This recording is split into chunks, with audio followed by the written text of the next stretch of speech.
rather than all of the asides and all of the little caveats, warnings regarding such things as not taking some of the examples seriously, such as when we're using religion as a springboard.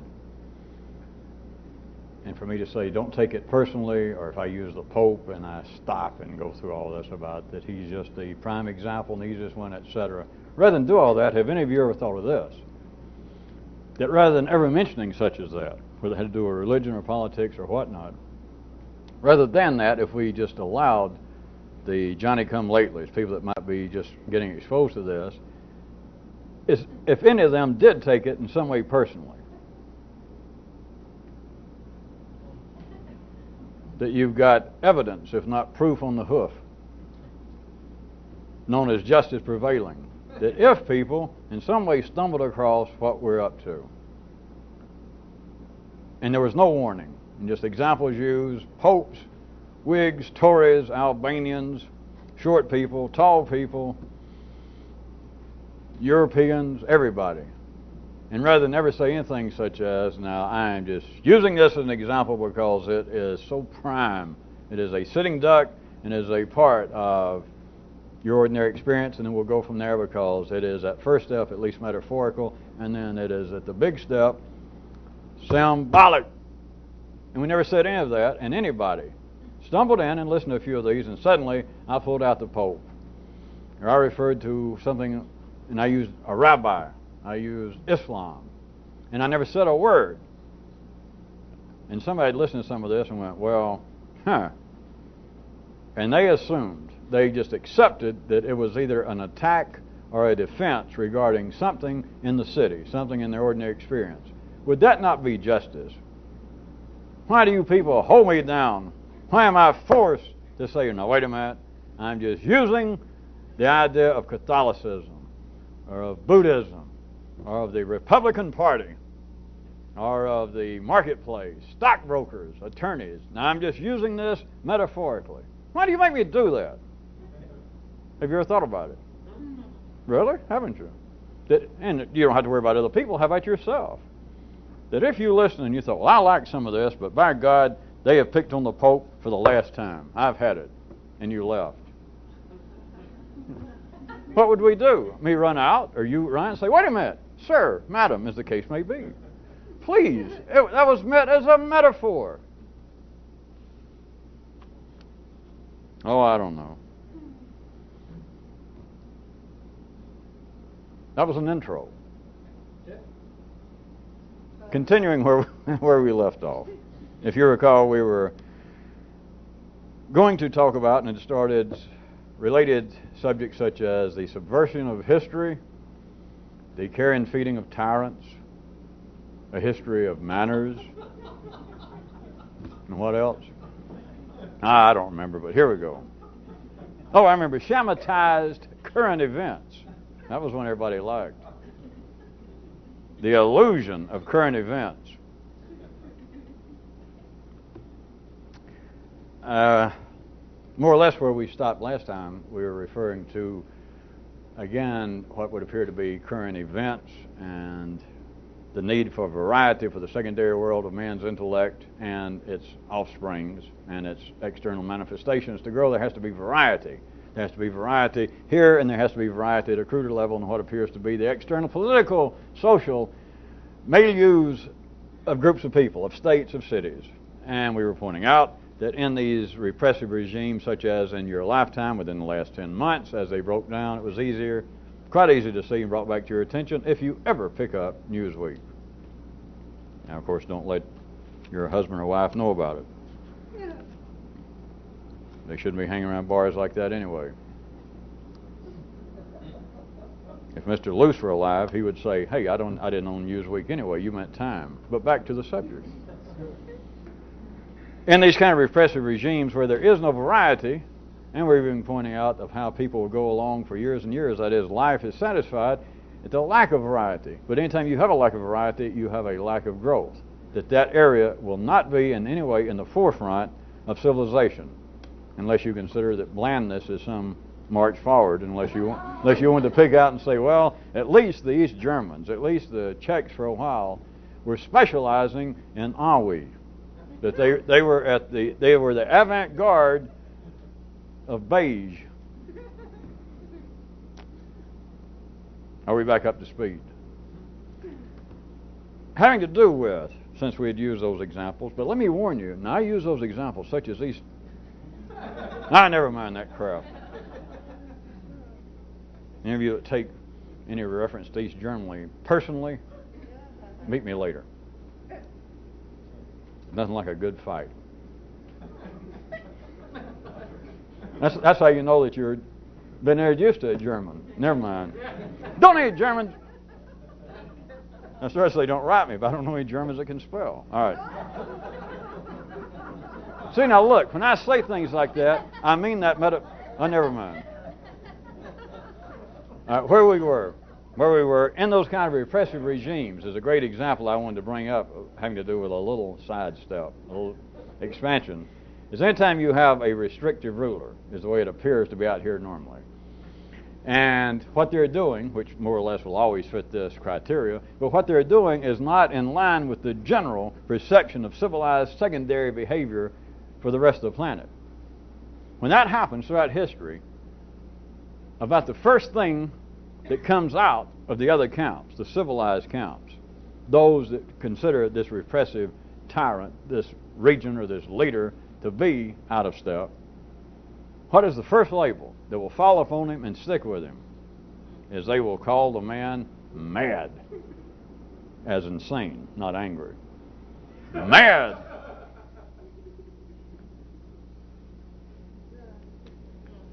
Now, of course, as everyone knows, it's quite clear that when a man is accused of being mad, or if it ever been a woman, and they're accused of being mad, they do not mean to be mad in the sense of some helpless, babbling street person. They don't mean that. You know that. But nobody ever thinks about it. Now, if they were asked, everyone on the planet would say, well, I know that they didn't mean that Attila or Papa Joe was mad in the sense that he couldn't look after himself, or he stood around the street corners and wet his own pants and was talking to, imaginary people. Well, and then you might ask, well, why do you say he's mad? Why do you call the person mad? And then, of course, I won't go into it, but they've got their own ways that life drives this kind of engine to label uncivilized behavior as mad. We hadn't reached the period yet, so don't decide that you know what I was going to point toward. Consider just a little bit further, even the most civilized, the most glib men on this planet throughout history, right up until pseudo-current events, right up until today. But the most sophisticated, the educated, the most civilized cannot seem to, trying their best to come up with any sort of acceptable definition, description, view of such uncivilized people and the behavior and the ideas that they seem to leave in their wake or that they seem to motivate. They cannot come up with anything. This is really a sidestep, although you might find it of some interest. This is another place that, regardless of the fact of apparent your forefathers' acceptance of revealed religion and the ideas of anthropomorphic gods and blah, blah, blah, this is a place where, I guess what would normally be referred to as morality can step in. Because in a sense, if you can begin to see how hidebound, how lackluster ordinary intelligence is when it comes down to it, other than these bursts of necessary brilliance that happens and is not local, it is not endemic to the person who does it. That is, the Einstein is not any more responsible for what he does than Papa Joe. Just symbolic. It's not. But the most civilized, the most intelligent people, what can they come up with? If you want to see some limits to intelligence, they've had 6,000 years in the Western world, more or less that we know about, to try and describe the Gengises and the Attilas and the Gezerics and the Caligulas and the Neros and perhaps your father or mother And what can they come up with? When the behavior, when their ideas and their behavior reaches this kind of critical mass that is going at such a diametrically opposed direction to the prevailing attitudes of secondary civilized life on this planet. And they really, everybody gets infuriated or upset, and they all band together, all the civilized, decent people. They pool their great intellectual resources. They call upon nowadays psychiatrists. They call upon people to do a psychological profile of our foe over here, this madman. And what can they come up with? He's mad. No doubt about it, he's mad. If nothing else, not that most of you should need it, but to consider again of how limited ordinary intelligence is, not because of people's fault, but because of the way life moves, the way that life walks back and forth, and has people doing one thing, and has the intellect turning and trying to elucidate about it, trying to make a running commentary of life through man, telling itself what kind of guys we all are. And the best it can come up with is what? In this case, the man's obviously mad. Other than the fact that you say, well, he's not mad, not in the sense you mean he's crazy. Well, yeah, he's crazy. Obviously, he's nuts. He's crazy in some way. He's insane. But now, you don't mean insane in the sense that, I remember your Aunt Lucille, that they had to send to a home. You're not crazy like that. Oh, no, I don't mean that. Well, what do you mean? Well, you should know. What's wrong with you? Are you crazy yourself? You should know what I'm saying. The man's obviously mad. And that would seem to be an absolute, of course, it normally works in the city, just a dismissal of what amounts to out-of-step figures, actions, ideas. And what I started to point out as a kind of sidestep that you could spend some useful time if you cared to peer into it yourself, and I was going to point out that it is beyond religion, although it normally seems to be grown within the hothouse of religion, but is morality in general. Because what it amounts to, the way it operationally happens, is as though morality, and oftentimes through religion, will unknowingly, but what it's actually doing, will say that something, and it doesn't understand, that is, the parts of life that does this, will say, this is what it's actually saying, is things that cannot be understood are quintessentially evil. And if you don't like the madman dismissal of what's going on in life, you've always got morality. Now, of course, ordinary intelligence will have it that morality in some way is tied to great cosmic forces and the wishes and directions of the gods, etc. But do note, regardless of all that crap, morality serves that purpose continually when things in life reach such a point in some area that what is going on is beyond comprehension of all the people involved. Those there who are opposing it at all. Of course, those who are polarized to be going along with it, there's no question. As always, everything seems fine. It's just we've got a certain amount of resistance we've got to overcome with these other idiots. But assume you're part of the other idiots. And the view is this cannot be understood because they are polarized in such a way that we would never do that. I would never do that. Our sort, my family, my kin, my city would never do that. And so when it's completely beyond comprehension, notice, even those who are not religious, morality serves a purpose in that you can go, well,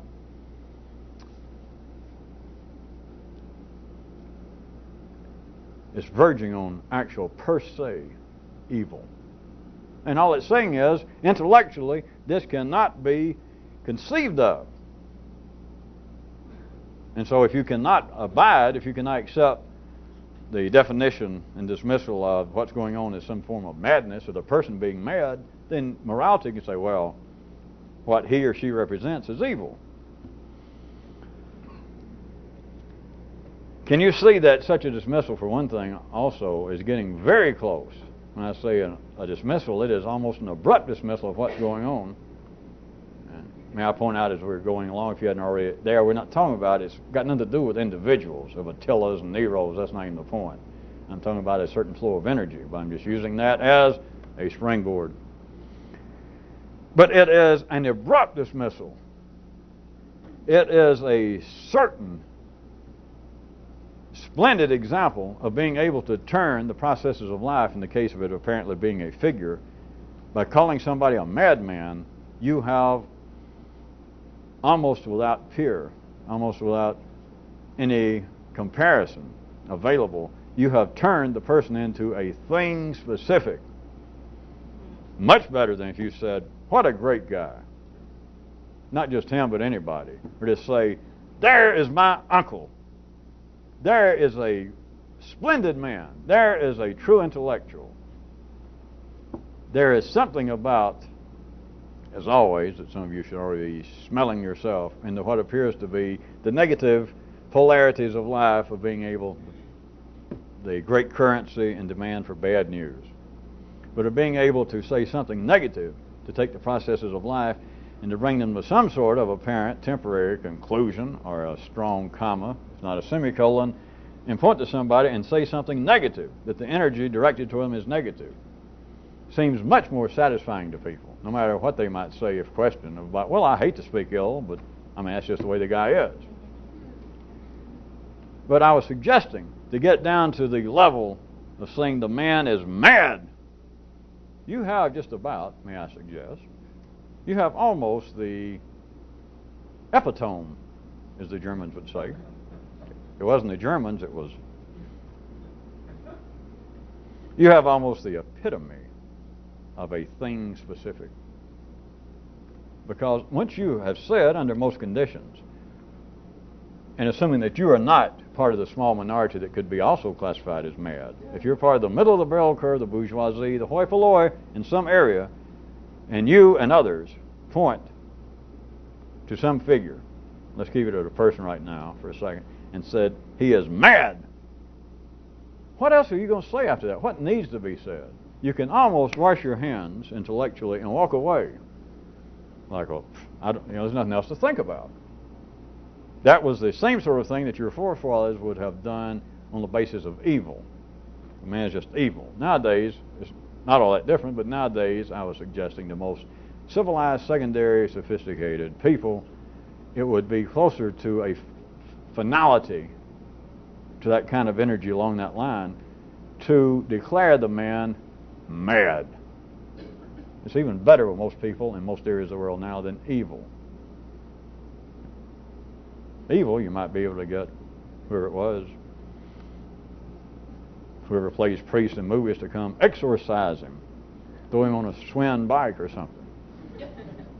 But to call somebody mad, what are you going to do? Not a little upset. Not a man with personal problems, because analysis might help. Some drugs. But to call a man mad, the way it's normally used, you realize that they're not going to put him in shock therapy. He's not going to stand for it. He's not going to take some Thorazine. He's not going to calm down. When you are mad, there's nothing to be done. You said it all. I mean, it's better than Hallmark. When you care enough to say all that can be said, when you care enough about somebody to absolutely dismiss them, call them mad.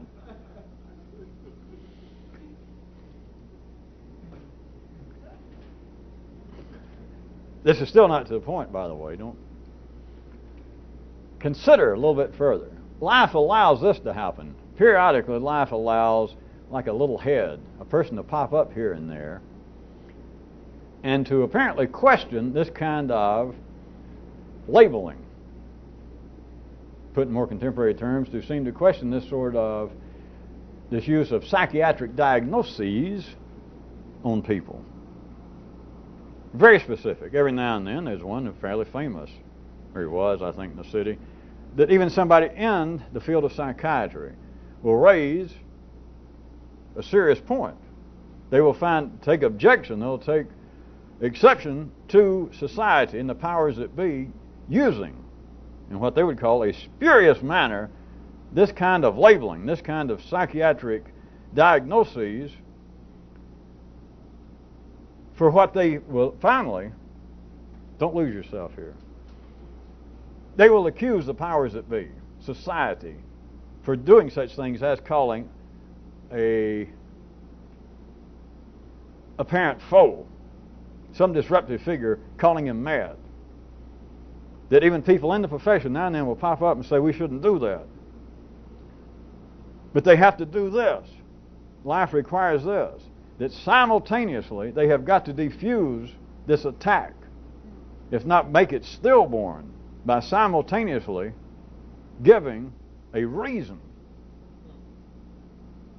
a because, which is a reversal of the polarization, that these kind of figures that periodically pop up, and they've done it in the past in the area that would appear to be religious as opposed to psychiatric. It's the same thing. I'll just bring it up to date. To psychiatric, someone in the field of psychiatry, someone with an interest in that institution, to say there is unreliable moves afoot wherein our society, you people, will accuse somebody who may be an unpopular figure, who may be someone espousing unpopular, disruptive even ideas, to call him mad. No. You're misusing the whole glorious field, the whole admirable attempt, the honorable efforts that we've made in this field. You're using it, but it can't stop there. Life will not allow this sort of thing to pop up and for that kind of accusation to be made, that kind of observation. It has to go a little bit further. It has to go, you people are doing this. Society is misusing psychiatric terminology, diagnoses, labeling, by calling these unpopular figures who espouse perhaps unpopular ideas and notions, calling them mad. Now, to somebody that can hear, not that that's anything any world-shaking importance, but there is the end of an observation. There is the end of a piece of usable energy, except in the city. There has got to be a because.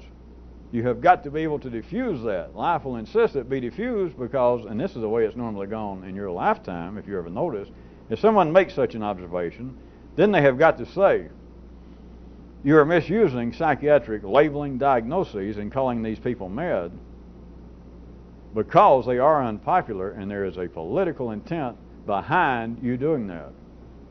There is political conspiracy afoot to do that. You're just simply trying to silence those people, blah, blah, blah. There has to be the because. There cannot be the observation, which, believe it or not, if you can look right quick, has something to do with that little faux intro I did. Ordinary people have got to see, have got to hear, that is, the intellect within ordinary people, all observations that would strike that particular person as having some importance. It has to be on the basis that it's either a defense or an attack of whatever it is. That is, it has to be one or of the two ends of the polarized possibilities in a three-dimensional existence. Life cannot allow anything that approaches what people want to, are pleased to in their own little brains, try and refer to as objective observations. You could not simply have it stated. It could be stated but be ignored. It cannot be stated and then seem to have some impact of saying, hey, there's a mistake here. Let's go back and I'll quote what we just said. Life cannot allow somebody to stand up and say, and when I'm saying somebody, you understand somebody in those certain conditions to where it immediately has an effect. There is an already audience for it, and it begins to have some impact on some large area. That cannot be allowed. That is, for somebody to stand up and say, hey, to accuse somebody of being mad, in essence, all you're doing is saying you don't understand what's going on. Now, somebody can say that, get enough monkeys and typewriters and forget them doing all of Shakespeare's works. They'd finally write out that sentence. So what? But what I'm pointing out to you is the reality, that sort of observation cannot be made and have any wide currency.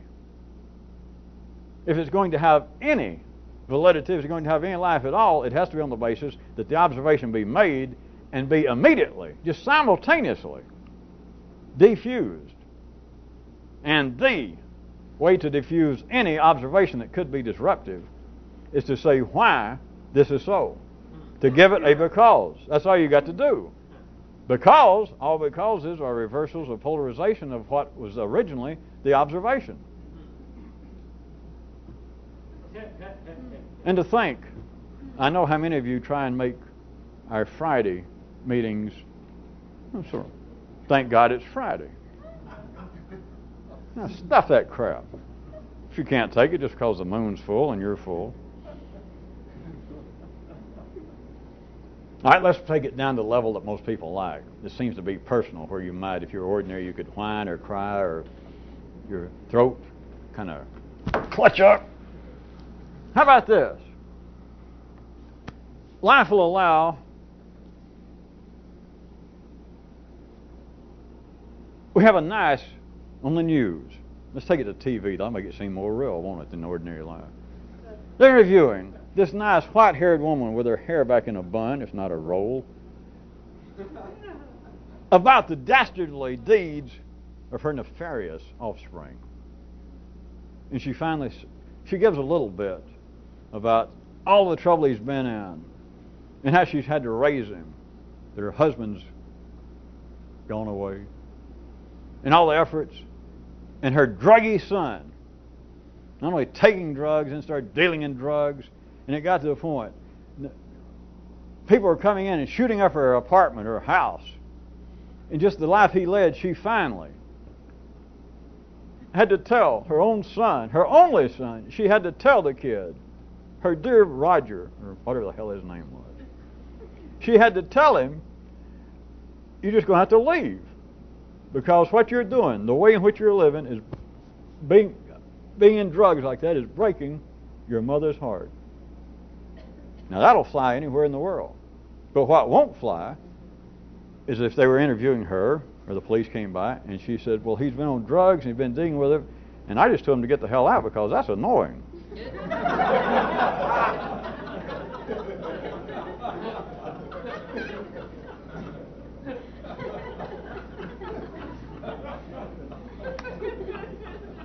I thought if we brought it down to a good old... But surely you hear me. That does not happen. And you could say, well, it could happen. Yeah, it could, but it doesn't. And if in some reason it did, which it wouldn't, and if it did, nobody would tape it. Or if it did, and they taped it and they were interviewing the woman, they'd never show it, and they wouldn't know why. But what if, beyond all that, they did? What would people think?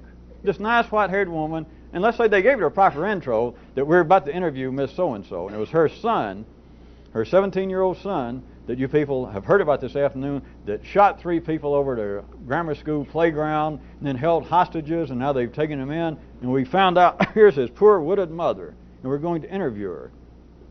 And it turned out that he had been living at home and he has wounded her, he shot her before, he's beat her up, they've had to put him in jail, he brings his friends over and they steal money from her, some of his people fighting over the same kind of drug turf have come in and shot up the place. She went through this for years, and it was only last week that she had to finally just ask him to, well, let's interview her. And let her tell. And she tells, yes, after all these years, it broke my heart, but I finally had to tell Roger, you're going to have to leave. I just had to turn my head because, I mean, the way the boy was living was breaking your poor old mother's heart. And you can accept this, that she said, you're going to have to leave. To her own son, because it was breaking my heart. But we've been through on all the things I pointed out that couldn't happen. They couldn't do it. But if it did, and they showed, and they asked the woman, they already gave the setup about what he's done, all the things, it was only last week. He'd been living at home. It was only last week she had to ask him to leave, and the reporter says, well, tell us about, how it broke your poor old mother's heart, and, all that stuff about, I bet that was hard having to tell your own son, the only kin you got left, to leave. And the woman says, well, yeah, it was, but, it's just bugging the hell out of me. I just told him, fine, get the hell out. Because, wouldn't it you? If you don't like drugs, why if your son become a drunk and you're a teetotaler? Not anything moralistic or religious. Maybe you just, you tried booze once or twice and it just made you so sick you couldn't understand. And he's drunk all the time. All of you know this. Who in the hell wants to be around a drunk when you're sober, even if you enjoy drinking? But you turn around in these kind of situations, you realize I hadn't changed the subject from madman. I just changed the dressing of it. And I just tried to take a great example. Enough of you laughed, I think you're beginning to suspect. But you cannot have someone simply make that kind of observation that would apparently be more objective. Not that it is, but apparently more objective. Well, why? I bet it broke your heart to tell your own son to leave. Well, yeah, I didn't like it. Well, tell us the details. And you're expecting to hear, and you normally would. If it made it to TV or the paper, you would hear the person say something such as, well, that was the hardest thing I ever did, and it broke my heart. I cry every night since I've done it, but I just had to tell him it was even worse, him living here, and he's killing himself. He's killing himself, and I had to just tell him, I can't stand to see it. You're going to have to leave. Everybody knows that. You expect that. It's the top 40 radio. It's the top 40 history. That's why popular music's popular. It's because it's popular. That is, a song's your favorite song. Why? Because I know it. That's your favorite news because you don't have to hear it. Yeah, I know. But if the woman said, yeah, I had to ask him to leave, and it wasn't fun, my own son. Yeah, well, tell us more. Well, what more to tell you? Imagine having to live with this kind of crap. You'd tell him to get out too. Well, look, I got to go. That's not going to make the news. If anybody made any comment, the reporters would go away and they'd think, Jesus, she's nuttier than he is. She's mad.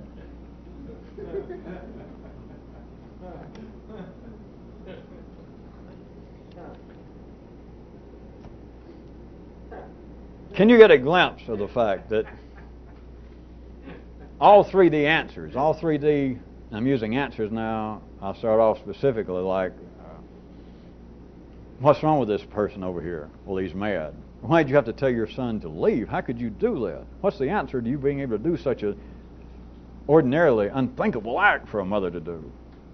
The answer to all questions in secondary situations, the answer to all questions is the reversal of the question.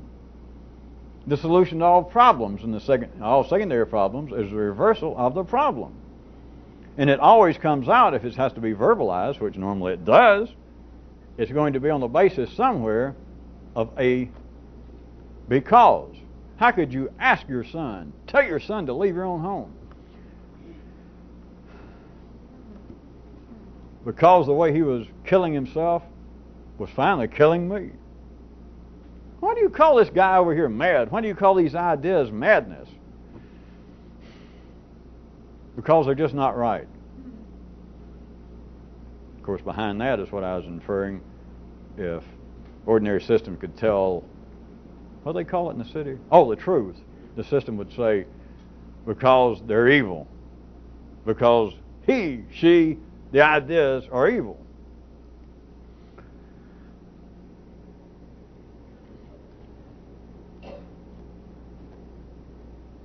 We could wrap it up, sort of, with an epithet. A well-placed because will let everybody off the hook. That is a fact. And, of course, when you get better than dealing with facts and words, is the energy behind this, of how things can only go a certain way, and if they're going to stop, if they're going to apparently come to some acceptable conclusion, wherein in the human nervous system at the end where it talks, it has to say something about how I got here, where I am and what it means. And the way that you get there is a because. And it's not a psychological flaw. It's the same thing going on in the city, what would appear to be far removed from such situations as your son, the drug king, in areas that would appear to be quite hard, cold-blooded science. What's all scientific theorems, scientific laws? They're all because. That's all they are. Everything from morality to mathematics, 2 and 2 is 4. We'll prove it. I mean, why do you say that? Everybody accepts that. Well, because it's not 5, because it's not any other number except 4. It's exclusively 4. You did hear it within that was because. There is no reality in the secondary world without a because. But don't just stop there. Let me back up to what we'd already noted that many of you seem to have missed at the time. Any direct observation that's made having to do with human life, that is the secondary world, all the way from human relationships, human behavior, all the way to scientific laws and theorems, they're all on the basis of it being an attack or a defense of what seems to be the subject of the observation, whether it be mathematics or psychology. It's one or the other, or it's ignored. It's just a fart in the dark, spit in the wind. It's nothing. Nobody even hears it. It's not remembered. It has to either be an attack or a defense. If it is done in that manner, it must be diffused the closer it gets to being potentially non-polarized, such as an observation that has no bias. It has to be immediately, simultaneously, whichever one you can deal with, diffused by giving it a cause.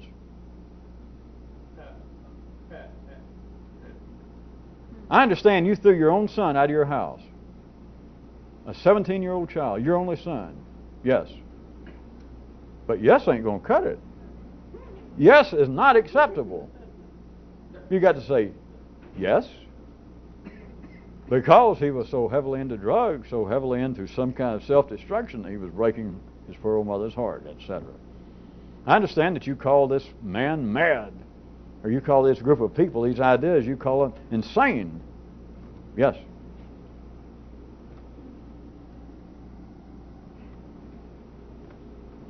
Well, because what they're espousing, you and I both understand, is totally unacceptable. I understand. Are you the person that's going around saying that 2 and 2 is 4? Yep. Well, explain yourself, my good man. Well, it's because blah, blah, blah. Or, the one I thought would be the best example for you, if someone points out, wait a minute, all these observations are historically and even up until today of accusing someone over here of being mad, somebody in our society or somebody on the other side of the border, to accuse them of being mad, this is just an excuse for not dealing with somebody, not dealing with ideas that you may not like. And you're doing this because of a conspiracy. You're doing this because these ideas could prove disruptive to the powers that be. You have got to add something. You've got to put because and then diffuse the observation. But notice, under ordinary conditions, if you're noticing any of this, the because is taken as proof. Are you the man who's saying that our enemies, our natural city enemies, these other people are our enemies and they're mad? Yes. There has to be a because.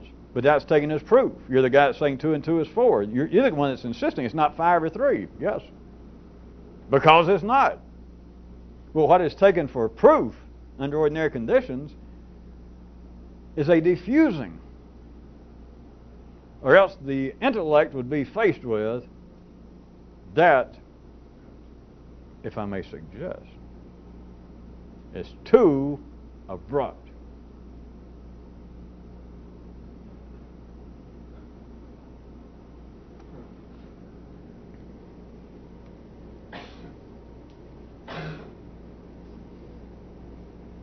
I'll agree with you. It turned out to be dicier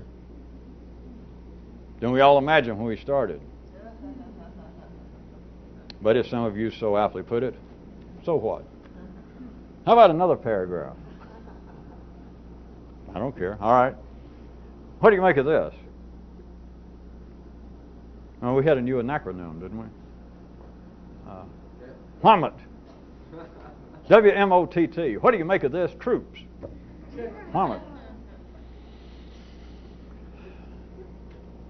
Throughout history. That's a good beginning. Plus it makes you sound intelligent, doesn't it? Say, throughout history. What the hell? Who can say throughout history and then go on and actually say throughout history? That's the benefit of having the mic, because you can say throughout history. All right, throughout history, the upper and ruling classes have made an observation that may have slipped some of you's attention, unless you faithfully read Bartlett's quotation or even his Pears. But and nobody seems to make anything about it up until now, and I'm about to make something out of it. They've made something, is why I threatened that we'd be talking about manners. But it's really even trickier than that. The upper and ruling classes have made this observation. Some hundreds of years back, nothing brand new, but they're still doing it, sort of. The observation is that a king, a ruler, a regent, a real lady or gentleman should not laugh. No offense, but I assume some of you are not aware of that. But, well, have I ever lied to you yet that you know of? If you care to go back and waste your time. But sprinkle throughout history in what just normally referred to at that time or at this time as the upper classes. And there is a bit, it's just not commonly known, but that real ladies and gentlemen do not, of course they get a little more specific, that you shouldn't be seen to laugh. As I know some of it's been said, that they were inferring, I guess, that inside of your heart of hearts you could have a small chuckle, but that it is unbecoming that a true upper class, a true Mellon or Vanderbilt or whatever Nero's family name was, or a king or tyrant would not be seen to laugh. What do you make of that? What do you make of that? That life, forget that the people had any understanding of what was going on. They would give you, if we suddenly could grab some Dodges or Fords or Mellons and held them down and say, why in the world did you people say that? What does it mean? Then I can speak for them. They'd say something about, well, it seems rather commonplace. It seems sort of lower class. Would you want to be ruled if we were living under a monarchy? Would you want to be ruled by a king that, in all other respects, seems to be intelligent? He seems to be enlightened. He seems to have the best interests of the people at heart. But that every now and then, or periodically, somebody will say something, he goes, ah, and he laughs and kind of spits. It doesn't seem regal. They would say such things as that, or a real lady or a gentleman, maybe in private, that maybe the Rockefellers and the Cabots and the Lodges get together, maybe have a few chuckles, but you just don't expect to be covering some high society event, and you see the upper classes over there going, ah, like a bunch of bricklayers out of a bar. I think they could say that, but now let me back up and say, what do you actually make of this truth? Because it's not them doing that, it is life with a group of people that seem to have some historical significance, not the specific Rockefellers and etc. Let me warn you about taking examples I use. Crap on. It's not that, but it is a group. It is an aspect of man inside of the body of life. And a certain group of them, normally referred to, I'm just using their description as the upper and ruling classes, keep conveying to one another and passing it from generation to generation that don't laugh. One little further, I can't resist. If pushed far enough, which you couldn't do, but if they actually had any understanding of what was going on, we could grab some of those people and push them a little bit further. Some of them should say this. They wouldn't because you couldn't do this, but they should say that laughing is almost a sign of not just of lower breeding, but almost of ignorance. Because if you were sophisticated enough, they would say instead of hip, if you were sophisticated, civil, well-traveled, well-read, well-bred enough, what's there to laugh at? Not that life is necessarily a real pain, but laughing is almost a sign of ignorance. Now back to what do you make of that? Forgetting that the people involved, the people that say that and repeat it, and apparently pay some allegiance to it, not that they understand it. But why is life doing that? Why has it done it? In our fearless attempt to press forward, I will speak for all of you and respond to that question. I know it'll come as a surprise, but by asking you some more questions. What if? What if? Now, of course, laughter is a word, and there's a reality behind it. There's energy behind what man calls laughter and laughing. But what if laughter is too potentially adverse to domination and the exercise of power? Now, may I invite you to ignore Rockefellers and kings and about what seems to be a potentially guiding light at any given time inside of your own nervous system. But then why it gets reflected out here in a history and a conveyance of apparent upper class manners that one shouldn't laugh. What if laughter has the very dangerous potential to adversely, how about impact, on the exercise of domination and control. That you're dancing forward and they're dancing backwards, and you continue to laugh and spray them a little spittle. And what if people do not want to dance backwards after a certain length of time with somebody laughing?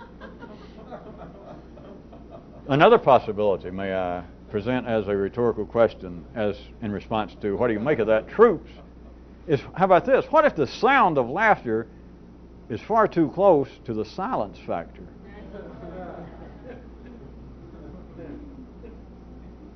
I shouldn't have said that.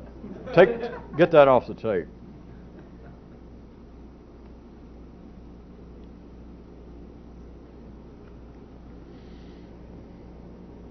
How about, I won't have lied to you, another clear-cut case referring to pseudo-current events. Here we stand in the earlier part of September of that beloved year 1990, and some pseudo-current events just immediately that we might, as an aside, note. There is, for all intents and purposes, a certain kind of war stance right now between the United States, where most of us are residing, and the ever-popular country of Iraq.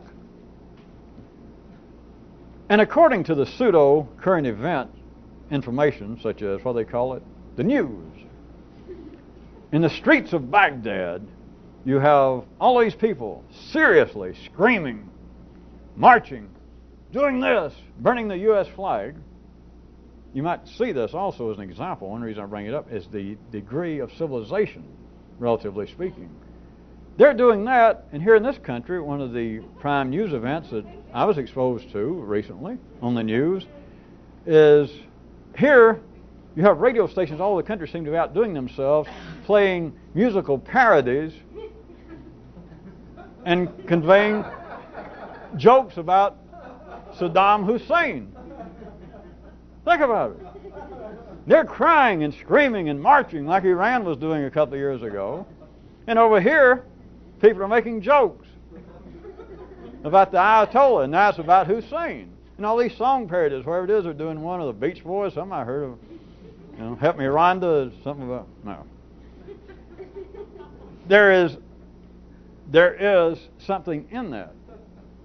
And may I point out to you, Johnny-come-latelys and you Jennies and Marys come lately, this has nothing, God Almighty, to do with the United States, with Iraq, with Winston Churchill, with Churchill Downs,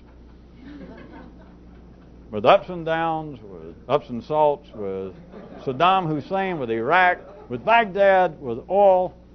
It has to do with the energy behind life. It has to do with what this kind of stuff's about. And it's about out for the night. But it is exemplary. It is something easy to see, the kind of examples that are not noted, the kind of examples that cannot be noted without some kind of a cause. They have to be diffused, but I was simply pointing out there is, even at our day and time, there are relative degrees of secondary civilization. Now, the reason I brought up this, beyond all the reasons I said I didn't bring it up, is back to where we were talking about, is here they are, using they as this example, burning flags, threatening, trying to get interviewed to say, down the United States. And the response here in general is more laughter. I mean, we're prepared for war by all reports. But the response here, as opposed to them in Baghdad, is in New York, you've got stations, radio stations, and newspapers doing political cartoons, relaying today's latest joke about Iraq, Baghdad, the people in the streets.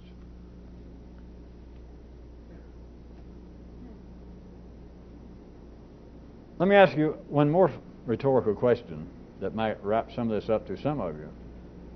Could it be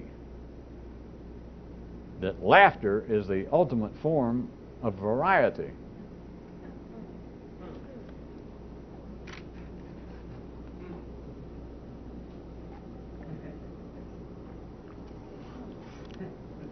Oh, all right. minor wrap-up to the wrap-up.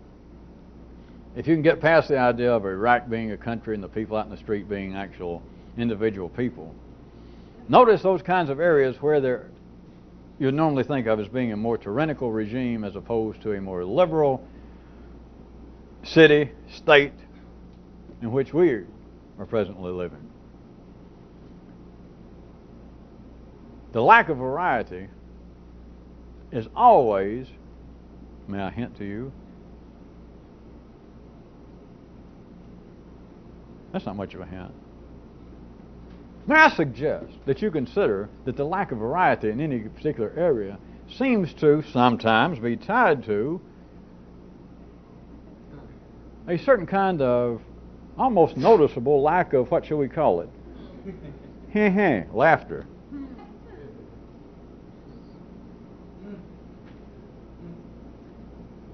Where do they laugh the most? In Manhattan? Even you might be just within a few minutes of being mugged, midnight down in Soho or somewhere. But you could be out, let us say right now, in Beijing at midnight and no danger of being mugged. But which has the most variety? It's not right or wrong. Which has the most variety, and where are you most inclined to laugh? And yet, if you can perceive some of this, if you can follow what I'm pointing at, it would seem that if we were talking about an area, speaking what appears to be externally, if we were talking about what East Germany was, or Budapest 10 months ago, or Beijing, trying to use an example that is up to date, you would think, well, in an area that you could actually be walking down the streets of Beijing, and you could have some money sticking out of your pocket and a Rolex on, and it's midnight, and you don't even know where you are. You could walk along, and there's almost no chance of being mugged. Wouldn't you think that that would be cause for laughter? You know, I'm glad I'm in this place. I'm glad I live here. It's safer. There's less variety. You would think so once I describe it that way, would you not? Sure you would. If you got any sense. And yet it's not true. And so it can't be noted. You can't have it pointed out, or if it's pointed out, nobody can hear it because it means nothing. It has no value currently. It's too anachronistic to call it one thing. Of course, I could have called it hot relish, but anachronistic, I don't know, came to mind beforehand. It's of no greater importance. But now back to what I was going to give you as a wrap-up. Could you conceive of the possibility, when I was saying why is laughter from certain views in life's body via man been condemned? Could it be that laughter itself would be a kind of, in the three-dimensional world, of course, a kind and form of the ultimate variety? Why does repressive, non-expansive regimes of all sorts, religions, politics, have no sense of humor?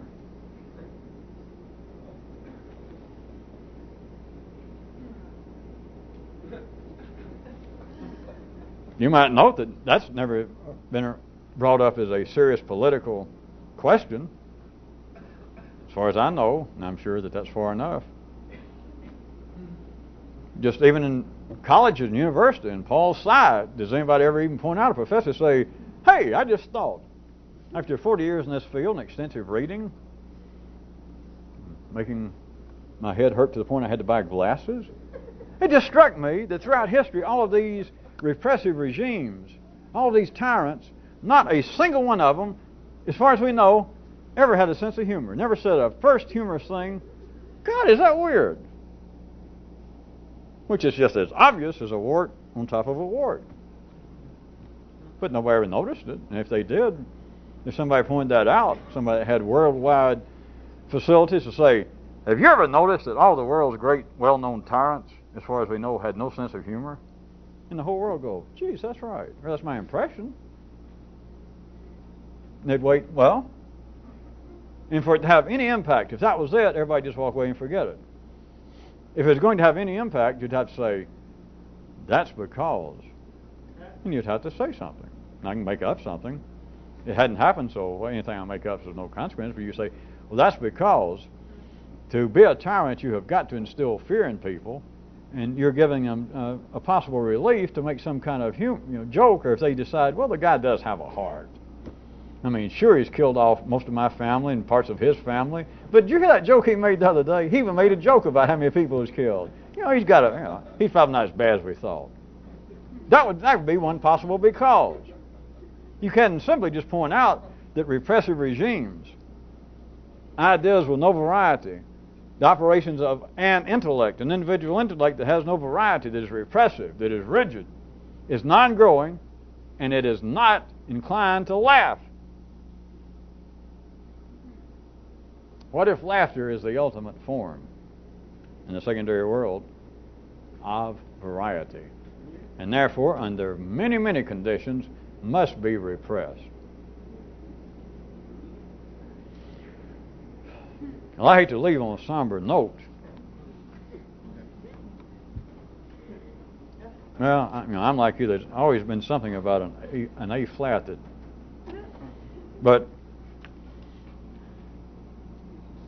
at least I hope that some of you now have some impression of why, not only from the upper class and ruling class view, of why laughter and humor must be avoided at all costs.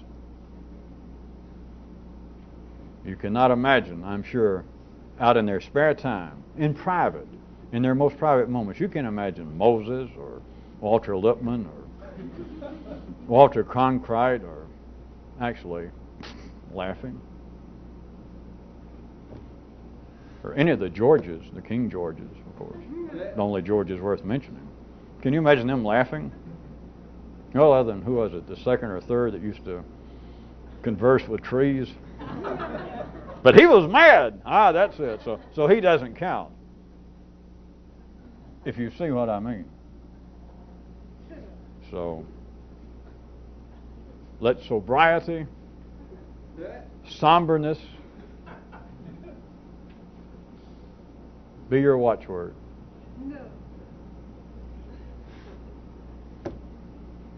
Until we meet again.